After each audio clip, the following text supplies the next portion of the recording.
TYT Sports with Heather and JR, Ben. When I was growing up, we paid a lot of attention watching football on Sundays to the Redskinettes. The Redskinettes. The Redskinettes.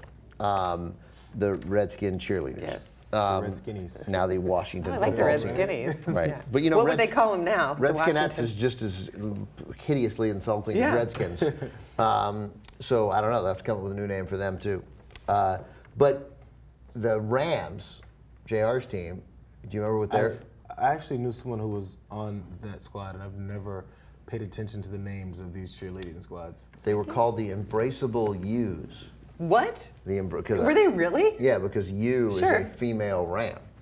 Oh yeah. Yeah. EWA. Yeah. I like my favorite though is the Buffalo Jills. The Buffalo Jills is outstanding. That is awesome. I think it to me there's a rivalry for first place. Between what? The Buffalo Jills and the Cincinnati Bengals.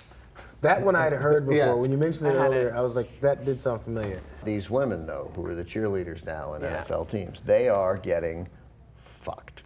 No. Robbed. Robbed, okay. Right. No insinuating that they were actually being penetrated. They're doing their jobs. Yes. Well, they're probably dating. Maybe.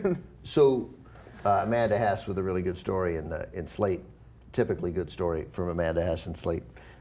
Just about how the terrible deal that these cheerleaders are getting. The Buffalo Jills, they get paid. Basically, it's like $75 a game. Yeah, the Buffalo, I believe, make for the season between $150 and $1,800 for the season. Yeah. For the season, and then they're expected to do all these other things, like go to charity golf tournaments, and for the people, the big spenders at the charity golf tournaments, sit on their laps. Well, Like. And they're not paid. They're not paid because it's charity. They're like, it's charity. And you know, and Amanda Hess correctly points out that a lot of the women involved in this would do it for free, like because they think it's their stature with it, and it's public, and it's a chance to show off your dancing if they're aspiring dancers or professional dancers in some other way. But then they get checked, right? Explain the process that at least in a lawsuit of the Buffalo Jills by their leaders. Are you talking about the Jiggle tests? The Jiggle test, yeah. Yeah, it sounds a little sorority-ish to me. I don't, as far as this is to make the squad. It sounds like to stay during on the squad, season. really. Like they're like, if you gain 5 pounds, correct. Are you firm enough? Is your butt jiggling too much, or are your hips jiggling too much? Wow. Is there? I mean, I got it. And now look. The whole point is you're in a business that they all acknowledge is to sort of draw attention and excite the male fan and be in praise of the men on the team. But I don't think that's really, is that what her lawsuit was about, or is this sort of in general just that it's come to a point where these cheerleaders should be making more than $75 a game? I mean, that's just ridiculous. The Bengals are paid just $2.85 an hour right, for their work on the sidelines. I mean, at least get minimum wage. But I mean, right, and the Buffalo Jills required to perform unpaid work for the team for up to 20 hours a week. That included the celebrity golf tournament. Unpaid activities included submitting to weekly Jiggle tests, where cheer coaches scrutinize their stomach, arms, legs, hips, and butt while she does jumping jacks, parading around casinos in bikinis for the gratification of the predominantly male crowd, and offering themselves up as prizes at golf Also, the tournaments. language is pretty loaded, parading around casinos and predominantly. I just feel like. What do you think they were doing? Sitting in the back of the casino? No, but I feel Buffalo like Jills are here. I feel like, look at me! I feel like there are appearances. I'm ashamed. I talked to a girlfriend of mine that was an NBA cheerleader back in Colorado, and the appearances are. She even admitted that you sort of felt like a celebrity. That was very exciting for. It was the dance team for the NBA, but. There is a sort of celebrity that goes along with that. Sure, that's right. And Amanda Hess points this out, that a lot of these women are like, they don't even want these lawsuits to go forward because they think the reaction of the NFL might be like, all right, fine, just shut it down. And I think that that's silly, and I don't think that they'll ever just shut it down. I don't think an NFL commissioner who's making $44 million a year is going to might not have a problem with giving these girls minimum wage based on like a 40-hour work week. Frank Dulce is a lawyer for the Buffalo Jills, for the 5 Buffalo Jills, and he says what's changed, he says it's a reflection of the Occupy movement, that there is a sense in the country that what you just said, Heather, that we got an NFL commissioner, Roger Goodell, making $44 million a year. Jesus. And the cheerleaders are making $285 an hour. we're not asking for him to redistribute all his wealth to the cheerleaders.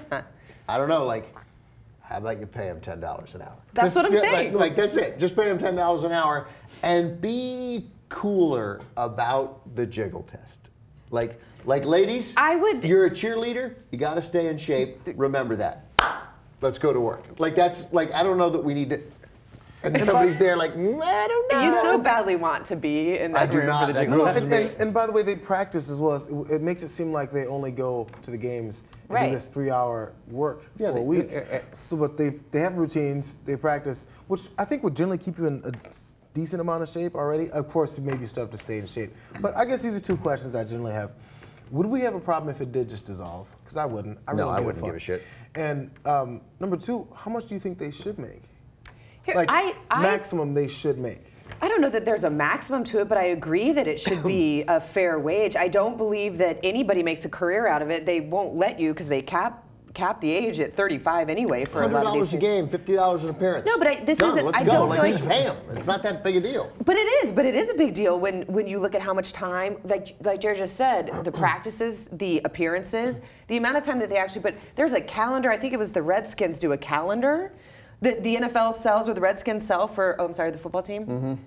Sells for $14.95. Totally. They see no revenue from that. And by the way, it is unjust. This is so either pay them, or if the girls want to look at it, as my friend Teresa said, if it's a young woman's thing out of college or in college, look at it as a sort of unpaid internship or a low-paid internship. Get life experience out of it, or give them minimum wage. Pay people for their fucking work. You know, I agree with you. I'm sorry, I must be crazy because I say pay each cheerleader $50,000 a year.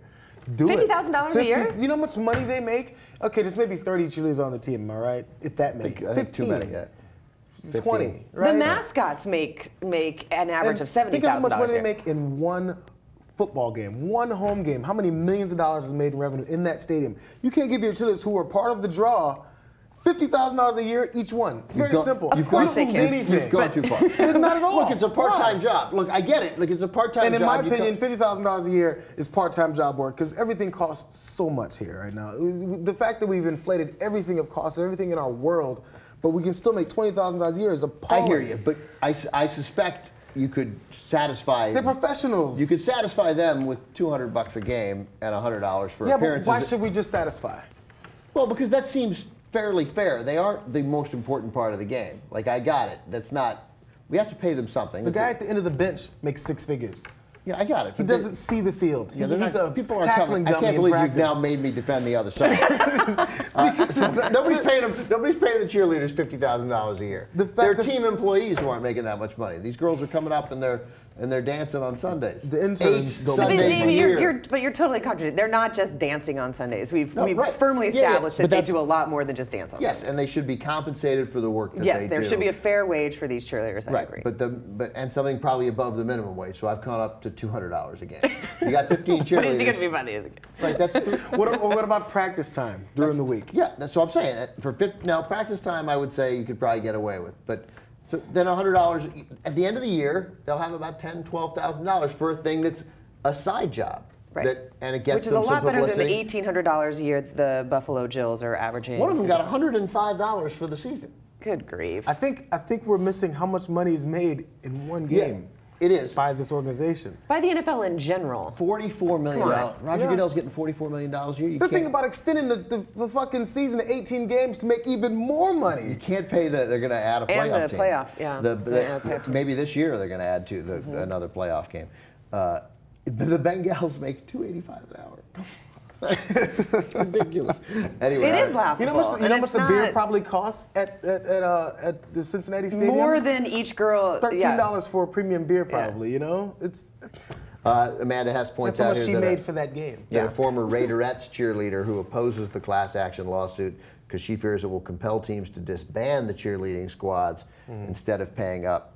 She thinks these lawsuits are a feminist conspiracy to attempt to end cheerleading for good. Because some feminists are they're uncomfortable with cheerleading. Like, this isn't the cause that they want to go to for these women getting half naked and parading around to glorify the actions. I think they're men. great. I think they're talented, and I think that they deserve a fair wage. But remember also that before the Dallas Cowboy cheerleaders in the 1970s, there were men. They were like cheerleaders were just, they were really cheer squads. They were also high school aged. Right, they'd bring bands in, they'd bring in people. And the Cowboys sexualized them in the 1970s, like with the Dallas Cowboy cheerleaders. That became a thing, and that started this trend in the NFL. But I think that I do believe that the cheer squads generate some revenue for these teams.